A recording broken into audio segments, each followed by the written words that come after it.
Bismillahirrahmanirrahim. My name is Gohar Ayub and I belong to Peshawar Model Schools.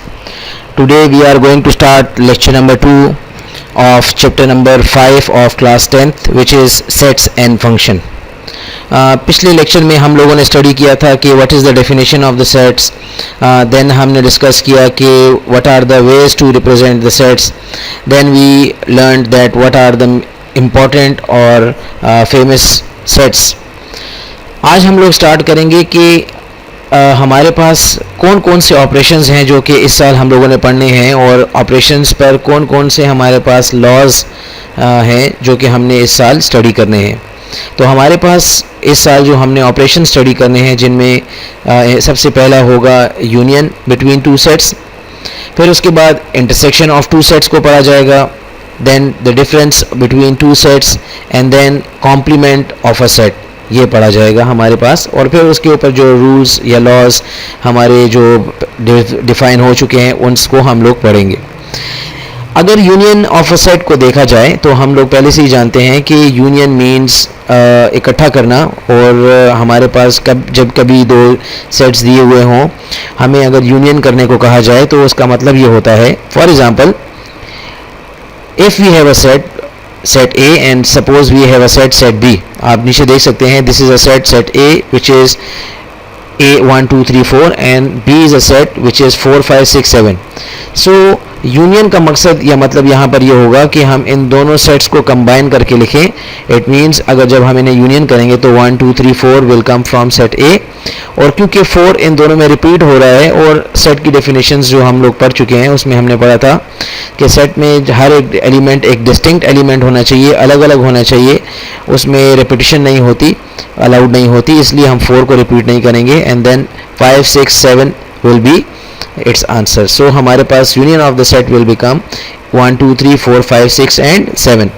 अगर हम A union B का set builder notation form पढ़ें कि अगर A union B का set builder notation form क्या होगा, तो वो मैंने ऊपर मेंशन किया हुआ है कि A union B will be X such that X belongs to A or X belongs to B or X belongs to A and B both.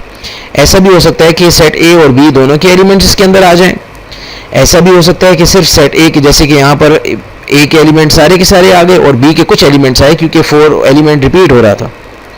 और ऐसा भी हो सकता है कि यहाँ पर हमारे पास एलिमेंट जस्ट 1 2 3 होता है और यहाँ पर 4 5 6 होता है, तो ए के भी एलिमेंट आ जाते और बी के एलिमेंट भी आ जाते. तो फिर वहाँ पर ये कंडीशन लगती है कि x is an element of A as well as B both. तो ए के और बी के दोनों के एलिमेंट्स आ गए. और अगर ऐसा होगा जैसे अभी मैंने एग्जांपल की है, उसमें हमारे पास ए के एलिमेंट्स हैं और बी के एलिमेंट्स हैं, कभी कभार ये एम्प्टी सेट भी हो सकता है. तो एम्प्टी सेट का यूनियन जब किया जाएगा तो सिर्फ और सिर्फ बी या ए एलिमेंट के ही सारे एलिमेंट्स उसमें आ जाते हैं. तो ऐसा भी कंडीशन में हो सकता है. दूसरा ऑपरेशन जो आज हम लोग पढ़ेंगे विच is called intersection of sets. Intersection हमारे पास यू का जो यू की तरह का साइन है, ये हमारे पास ये यूनियन का साइन है. और इसी का अपोजिट उल्टा साइन जो होगा, यू का उल्टे की तरह से साइन होगा, ये हमारे पास इंटरसेक्शन का साइन होता है. इंटरसेक्शन बेसिकली दो सेट्स के दरमियान में कॉमन एलिमेंट्स को निकालने को बोला जाता है.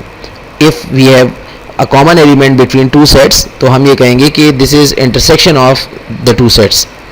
फॉर एग्ज़ाम्पल अगर हम यहाँ से एक एग्ज़ाम्पल लें, ए बी सी डी एक सेट था और यहाँ पर सी डी ई एफ एक बी सेट था. अगर ए और बी का इंटरसेक्शन फाइंड किया जाए तो हम देखेंगे कि इन दोनों में कॉमन एलिमेंट्स थे C and D. So the intersection of A and B will be C D elements.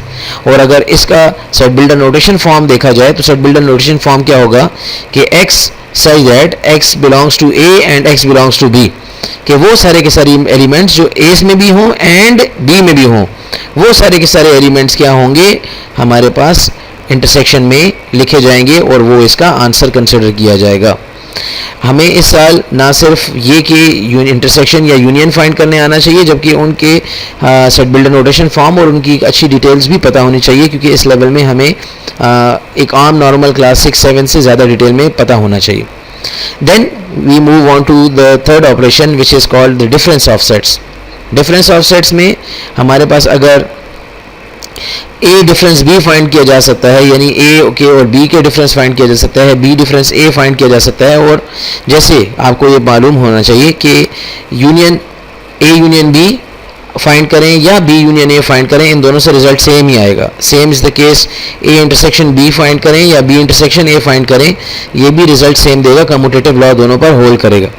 लेकिन डिफरेंस क्यों करते वक्त, डिफरेंस का मतलब ये होता है कि ए डिफरेंस बी अगर फाइंड करेंगे तो 1 2 3 4 5 and for example B set है 2 4 5 6 8, तो वो सारे के सारे एलिमेंट्स जो फर्स्ट यानी बी को निकाल दिया जाए अगर ए में से, तो फिर ए में कौन से एलिमेंट्स बचेंगे, या फिर हम इस तरह आसानी से ये याद रखने के लिए कह सकते हैं कि वो सारे एलिमेंट्स जो ए में हैं और बी में नहीं हैं. अब आप देखें कि ए में 1 है, बी में 1 नहीं है, तो वो भी इसका आंसर आएगा. इसमें 2 था, वो भी 2 इसमें है, ये तो इंटरसेक्टिंग पॉइंट है, इंटरसेक्शन है, ये नहीं लिखना. फिर 3 है, 3 इसमें नहीं है तो वो लिख दिया. फिर इसमें 4 5 है, इन दोनों में 4 5 भी हैं, तो वो भी नहीं हमने लिखा. तो वो सारे के सारे एलिमेंट्स जो पहले सेट में हैं और दूसरे में नहीं हैं, वो A difference, the difference between A and B कहलाएगा. Same B difference A. जब बी डिफरेंस ए फाइंड किया जाएगा तो बी के सेट्स में जो एलिमेंट्स हैं जो कि ए में मौजूद नहीं हैं उसको देखा जाएगा. तो 2 and 6, 2 4 5 ये वो एलिमेंट्स थे जो कि यहाँ पर मेरे पास 2 4 5 एलिमेंट्स ए में मौजूद थे. लेकिन 6 and 8 एलिमेंट ऐसा था जो कि बी में था और ए में नहीं था. ये मेरे पास हमारे पास इसका आंसर आएगा. इसका मतलब ये हुआ कि जब ए डिफरेंस बी फाइंड करेंगे तो हम वो एलिमेंट्स लिखेंगे, all the elements which are in A but not the members of B. आप ऊपर देख सकते हैं that A difference B is the set of X such that x belongs to A. वो ए के एलिमेंट होने चाहिए and they are not the elements of B. उसको बी के एलिमेंट्स वो नहीं होने चाहिए. And same is the case with B difference A. तो हम ये बोलेंगे कि वो सारे एलिमेंट्स जो बी में तो हो लेकिन ए में ना हो, वो सारे एलिमेंट्स हमारे पास बी डिफरेंस ए कहलाएंगे. ये था हमारे पास डिफरेंस फाइंड करना और डिफरेंस का फाइंड करने का तरीका. आइए हम चलते हैं अब अपने चौथे टॉपिक की तरफ जो कि है कॉम्प्लीमेंट, कि कैसे हम लोग किसी भी सेट का कॉम्प्लीमेंट फाइंड किया जा सकता है.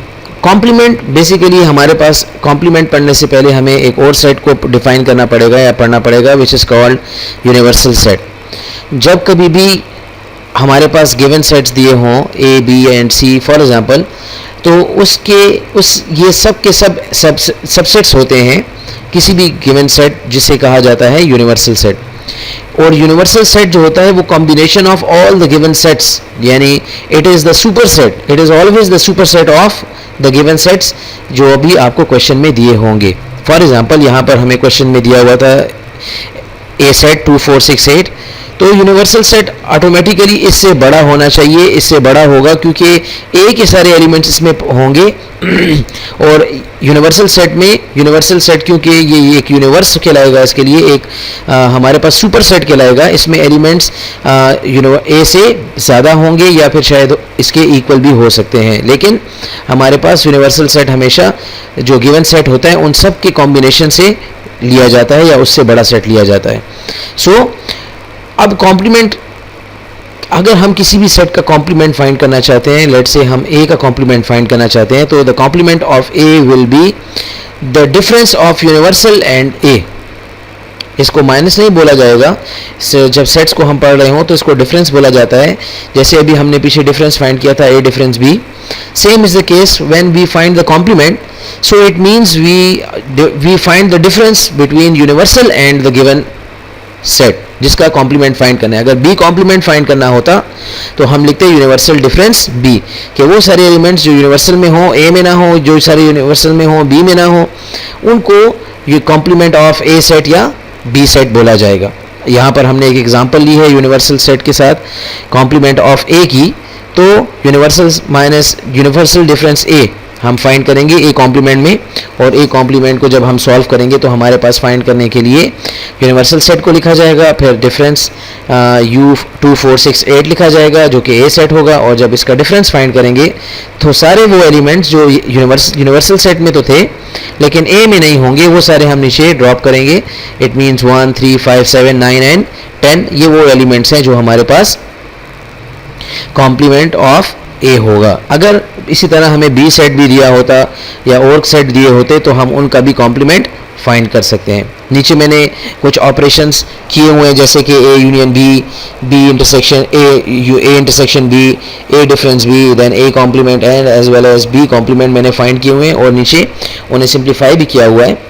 आप लोगों ने आज एक्सरसाइज 5.1 जो कि आप लोगों की बुक में एक एक्सरसाइज है, उसको देखना है। उसमें आप लोग देखेंगे कि आप लोगों के पास union, intersection, complements, differences find करने के क्वेश्चंस हैं। ये आपका आज का होमवर्क होगा इस एक्सरसाइज के साथ, इस लेक्चर नंबर 2 के साथ आपने उस होमवर्क को करना है।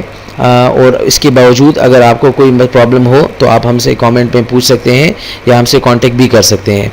आज के लेक्चर नंबर 2 में सिर्फ इतना ही, फिर इंशाल्लाह मुलाकात होगी। Thank you very much. अस्सलाम वालेकुम।